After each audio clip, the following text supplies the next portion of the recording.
Sometimes I feel like a motherless child. Sometimes I feel like a motherless child. Sometimes I feel like a motherless child. Far away from home, far away from home.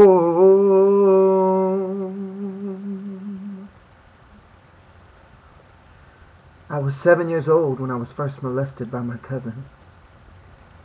When the foundation of family, protection, and trust was destroyed. When the line between love and lust were tainted and blurred. When the proper noun known as Jamel became simply the pronoun known as him. I look back on life and I wonder, what happened to my childhood?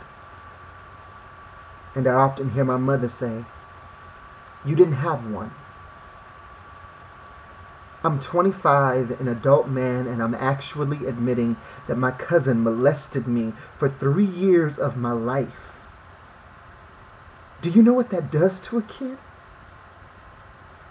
You spend the first 5 years of your life figuring out the mechanics of how to talk, how to walk, what's right and wrong, who you can count on, and understanding that no matter what, you really don't have very much responsibility in life.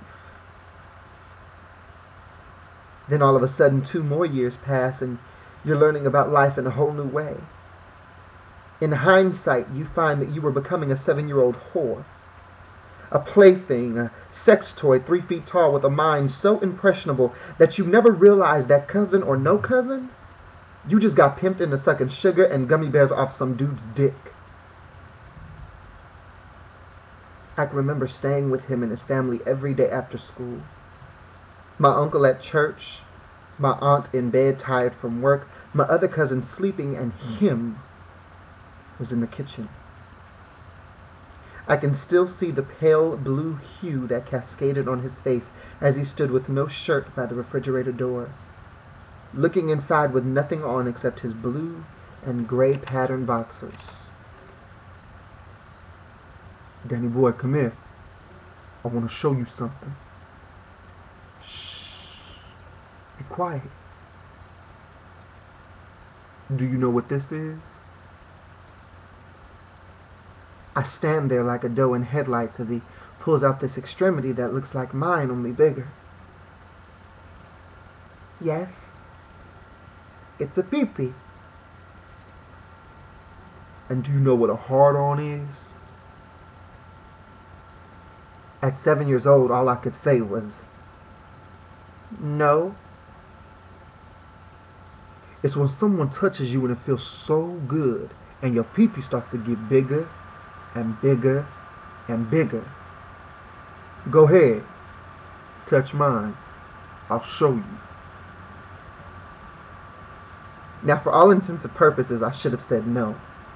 Had this been a stranger, I would have kicked him and ran screaming for help, but this was family. Family always has your back, right?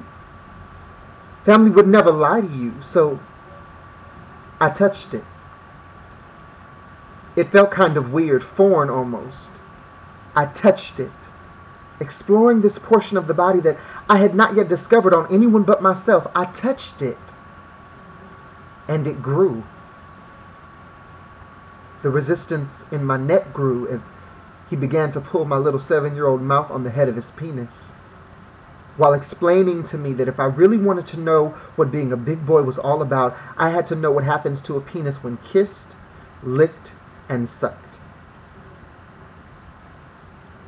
All I wanted was to be a big boy. I didn't know that this was my rite of passage. What was I supposed to do?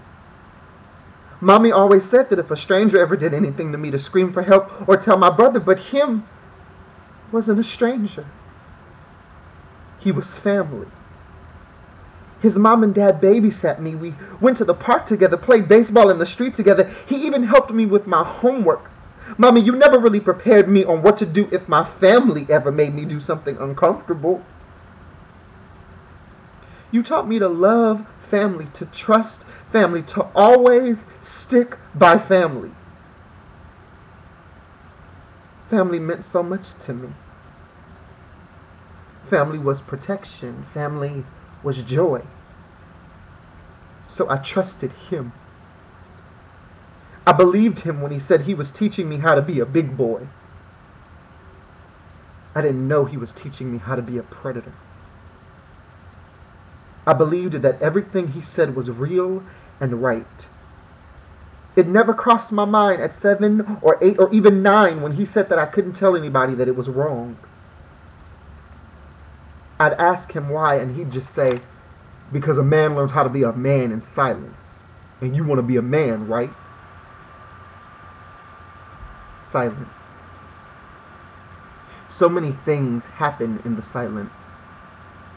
Fear happens in the silence. Seduction, distrust, illusion, pain, years of curses and secrets, all of it happens in the silence. My fear to be attractive came in that silence. A scared little boy with his hands tied behind his back, having a train of teenagers slide every inch of their hormonal humanity inside of him, telling him that he was too pretty, his butt was too big for such a little boy, that this is what it was made for, pressing and stabbing his little 8-year-old stomach over and over again with their extremities. My fear of the dark came in that silence. Put into a closet for hours, not knowing who would be next or how long it would last. My fear of tickling came in that silence. From hands touching me and grabbing me and holding me down. The endurance of pain I gained was in that silence. As my tears streamed down my face, while tasting the small drops of blood in my mouth from biting my lips so hard so that I wouldn't scream. I wanted to be a big boy.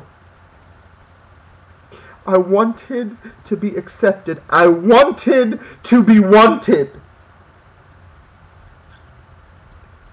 I was supposed to trust family. And family literally fucked me.